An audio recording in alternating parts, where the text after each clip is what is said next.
మహిళ అత్యంత దారుణానికి పాల్పడింది. ఎవరికీ చెప్పకుండా 9 నెలల పాటు గర్భాన్ని దాచింది.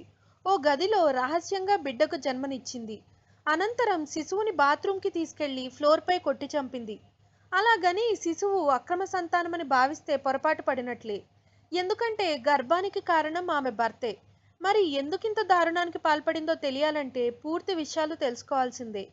ఇండోనేషియాకు చెందిన ఓ మహిళ ఉపాధి కోసం యుఏఈలోని అబుదాబి నగరానికి వచ్చింది. ఉద్యోగంలో చేరిన తర్వాత ఆమె గర్భవతి అనే విషయాన్ని గుర్తించింది.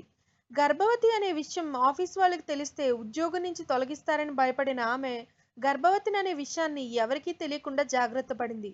ఉద్యోగస్తులు, నివాసంలో రూమ్ సభ్యులకు కూడా తెలియనివ్వలేదు. కాన్పు నొప్పులను కూడా భరించింది. ఎవరికీ తెలియకుండా ఓ గదిలోకి వెళ్లి బిడ్డకు జన్మనిచ్చింది. అనంతరం కన్నబిడ్డని బాత్రూంకి తీసుకువెళ్లి తన చేతులతోనే చంపేసింది.